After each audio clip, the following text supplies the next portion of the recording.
Here, we had Peter Hitchens in that same chair last week, and I asked him, what hope did he have for the future of he said the none. young right wing? Exactly. He said none. Very reliably pessimistic. And I know you don't like to make predictions, but it seems to me if that England is the only country that has redone a revolution, that if there's going to be any hope for a kind of a right-wing revival in this country, they're going to have to do it again. That would be the cultural revolution of the last 30 to 40 years.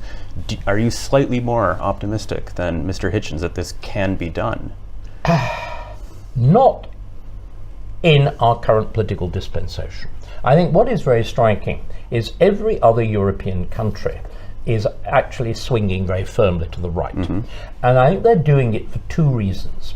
They're doing it, first of all, because you have a much easier definition of nationhood. It's Disraeli who says the Conservative Party is a national party or nothing. But I'm afraid in Britain the great question is, there isn't a British nation. That there was this desperate attempt... A British nation, sorry. There is not a British nation. Yes. There was this desperate attempt at trying to invent one by Gordon Brown. In fact, it was one of the... You have to be a historian to understand what was going on, but people like Linda Colley, David Calladine, Norman Davis were all really New Labour stormtroopers trying to... quite seriously, intellectual stormtroopers, trying to invent... Or indeed Sharma with his history of... Trying to provide historical justifications for what they already wanted. For New Labour, and for a notion of a British identity. Remember, we define being British as being tolerant. Yes. It's the only form of nationhood which is the equivalent of a sewer. It's a kind of cloaca maxima in which everything flows, and there's no filter whatever. It sounds really pretty disgusting, and I think frankly it was. So there's all of that. And remember, this again, it's the paradox. One of the reasons we've been able to handle a tumultuous multicultural society is precisely because we were always multinational. That there was never a serious attempt with union with Scotland to amalgamate the two. Yes. There's never really a serious attempt at creating a single British identity. So there's this extraordinary vibration in the meaning of nation in Britain. But is there, and then just one second. Sorry. And then I'm trying to answer why. If you're Hungarian, you know you're Hungarian. If you're French, you know you're French. If you're Italian, bizarrely, though you get pretty confused between Milan and Sicily. You sort of know that you're Italian and whatever. It's very difficult here. So that's one element why I worry about the revival of the right. And the second is, and here again, I've been trying to be very honest in this conversation and explain where I've changed my mind and where I think I've got things wrong. I was one of those who led the resistance to the attempt at what's the word I want? At changing the electoral system back at the beginning. The AV referendum, 2011. 2011, along with Matthew Elliott and whatever. And I was absolutely convinced by the arguments that two broad church parties are the way of producing political security and whatever. And what it seems to me now, the evidence is different. That both England and America are experiencing hideous forms of political stasis, precisely because of first past the post. And in America, of course, it's exacerbated by electoral gerrymandering and all the rest of it. Whereas continental Europe, bizarrely, is proportional representation, has multiplied political parties, which of course gives a proper opening to, as it were, political variety. It was staggering listening to the, translations of the debate between the Spanish Prime Minister, Sanchez, and the leader of the main party of the right. It was, do you know what, they had different ideas. They had completely different approaches to policy. Whereas you've been pointing out, it's usually very difficult to tell the difference between Sunak and Starmer. Santiago Abascal and Pedro Sanchez don't both think that diversity built Spain, for example. Whereas in Britain, both, you've got Sadiq Khan and Rishi Sunak signed up to this new founding myth, which I suspect actually has some pretty malevolent motives as well, actually, because you've got to wonder what kind of person would you have to be to take issue with the fact that for 90 99% of British history, Britain has been a majority white country. What kind of person would you have to be to take issue with that? If I had some... Because we weren't diverse. Well, exactly. What is and again, this way in which all this nonsense has been bought into by the city. How on earth is the country which invents capitalism? Because that's what we actually do. Yes. Without the benefit of anybody diverse around the table at all. Yes. Though if you actually look at the founding court of the Bank of England, what is very striking is a number of Huguenots. Yes, but they just come in though, of course, hadn't they, in the late 17th century. And I'm afraid they are white. They're also Protestants. Yes. Yes, there is a form of diversity. There's very considerable cultural diversity. Again, what's very striking about London's ability, always London, ability to attract Scots, Jews, Dutch, merchants, enterprising people from all over the Germans. continent. Germans. You look at the great firms in the city; they're German. You know. Yes. So many of the great banking houses, Schroders and whatever, they're all obviously German. Or you look at the world of Edwardian London, where the king was profoundly disapproved of by the high aristocracy. My friend Bertrand Russell's last son, came up with, told me his grandmother, we can't go to court, this royal canaille, because what was the court? Well, it was the brutal terms of mockery. It was the juryage, it was the beerage, ennobled brewers, the great Jewish families, the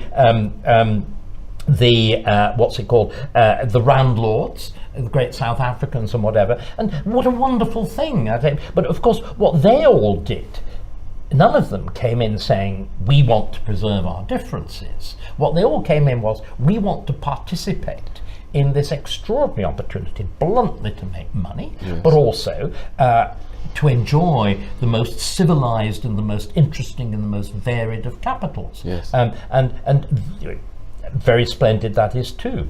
But this is the problem. The more you dilute what it means to be British, the harder it is to argue for assimilation, because then what are immigrants, new arrivals assimilating into if you've diluted that original core that you have? But this is the last question which I'm very keen to ask you.